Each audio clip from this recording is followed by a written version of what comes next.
I didn't quit my job because I had a plan.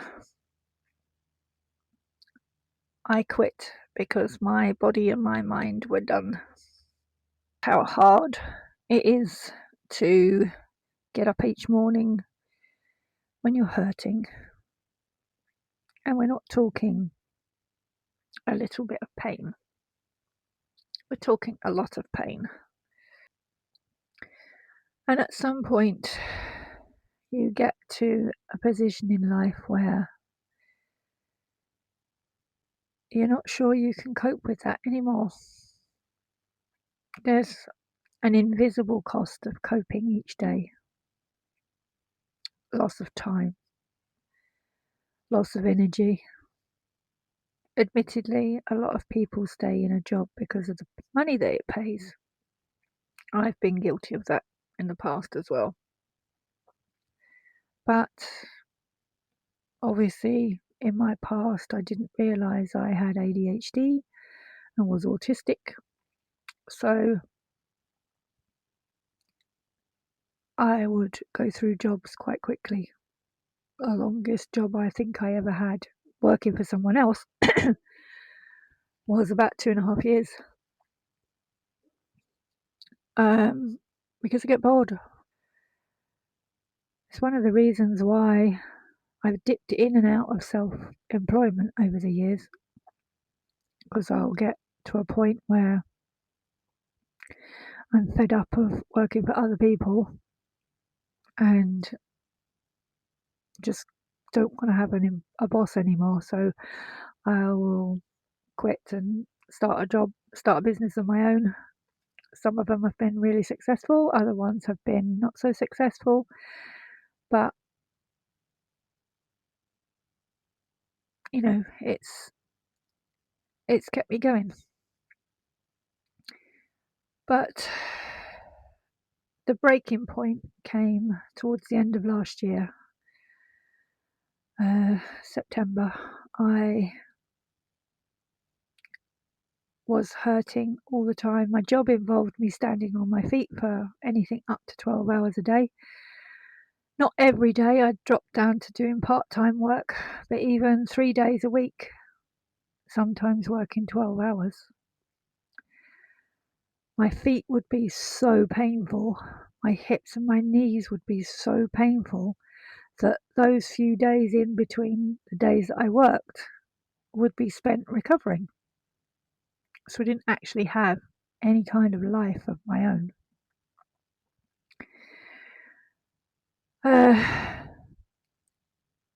The physical signs got to a point where I could no longer ignore them. The dread, the anxiety, and the constant recovery time got to a point where I could no longer ignore it. And I just realised that I just wasn't getting any form of rest, because I was either working or I was in recovery. And it just wasn't sustainable anymore. As I said, I tried reducing my hours. I'd tried going from full-time work, which I did in 2024, down to part-time work at the beginning of 25.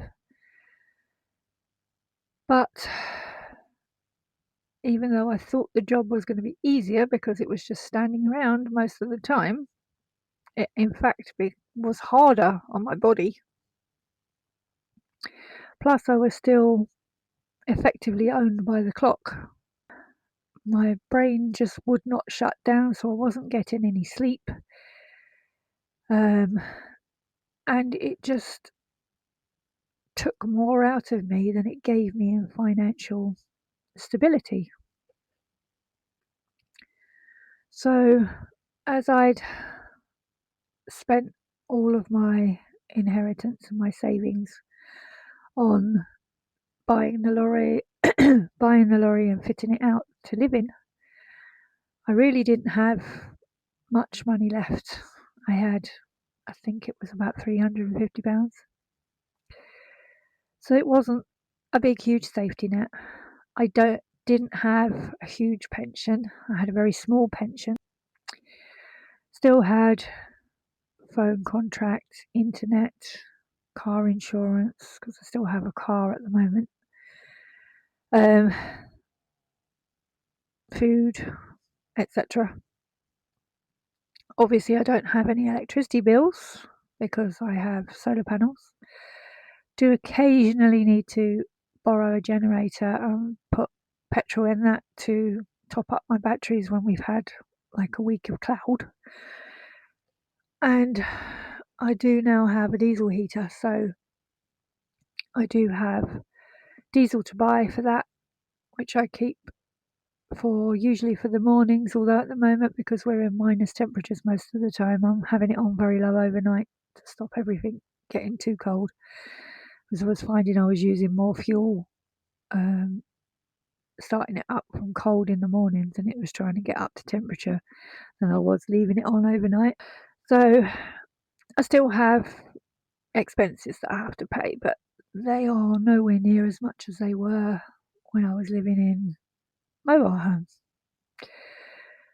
So it is a much less stressful life now. I still do have a lot of fear, a lot of guilt, and a lot of shame around the fact that I don't have a job, so to speak.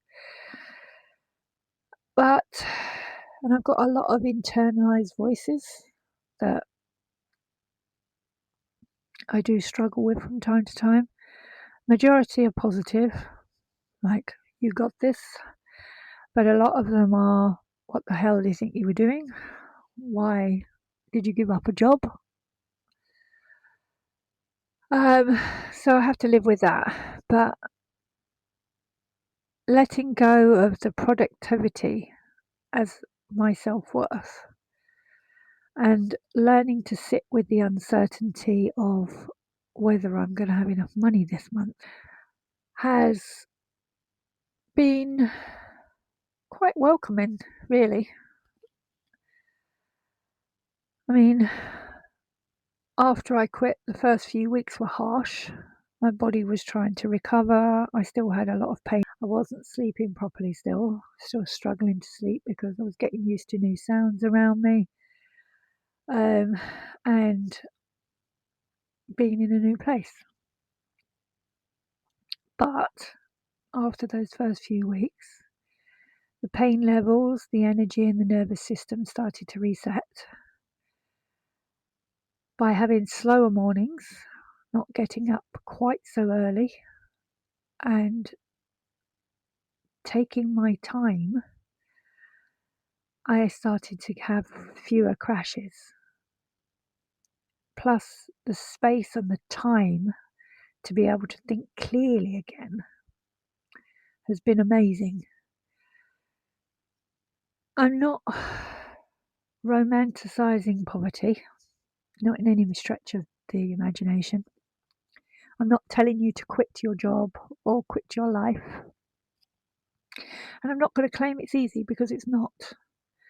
This is about my survival, not branding my lifestyle. It can be very, very hard to change.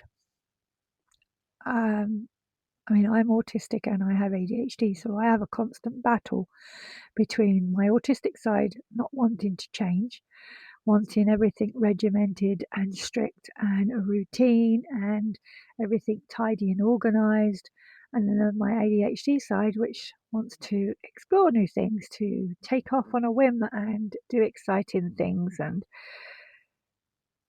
just live. So for me, it's a constant battle between the two, and I am still learning how to balance them out. I still have days when they argue so much that I can't get anything done, which is frustrating, but I am learning to accept that, and I'm learning to rest on those days, and it's getting easier. The pain levels are a lot lower than they were when I first got here. I feel happier than I did when I first left.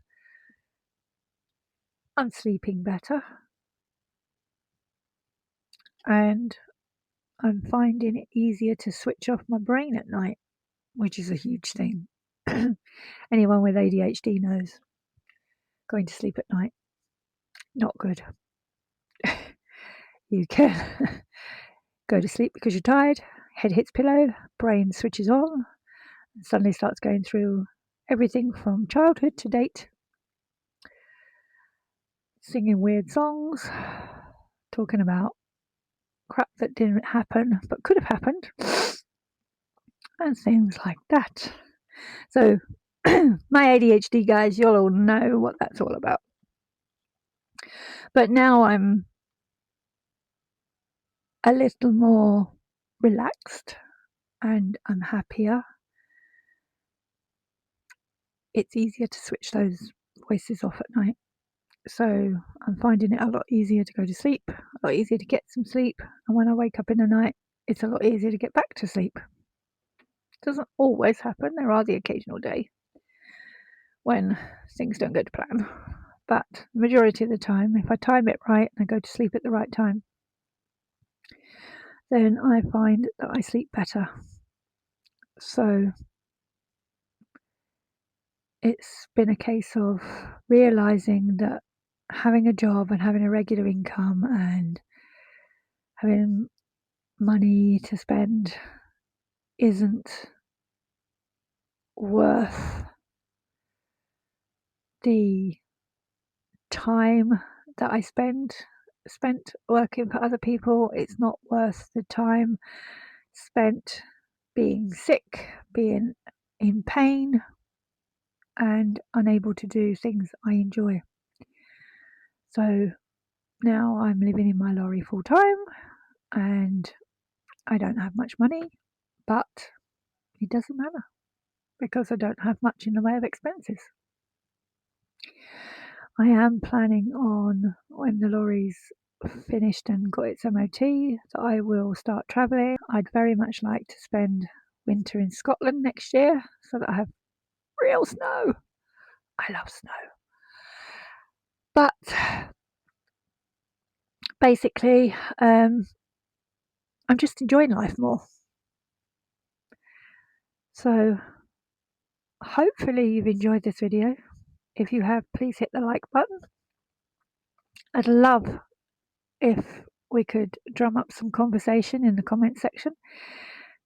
If you've ever felt trapped by your job or your life, please drop a comment below. I will attempt to answer every comment that is put on my video. And, let me know. Have you quit your job? Have you quit your life to go and do something different? I'd love to hear from you. I love watching videos and hearing from people who have just given up everything and just gone off and done something completely different. It's amazing. It's an amazing feeling. And yes, sometimes it doesn't work out, but that's life. I mean, going to Portugal for me in 2020 was amazing. It worked for a while and then it didn't work and I came back here. But I don't see it as failure. I see it as a learning curve. I see it as finding out who I was. I'm still working on that. But I also see it as an experience. And life should be about experiences. It shouldn't be about boring, mundane life. So, I do hope you loved this video. I do hope you drop a comment below. And I will hopefully see you all on the next video. Happy New Year!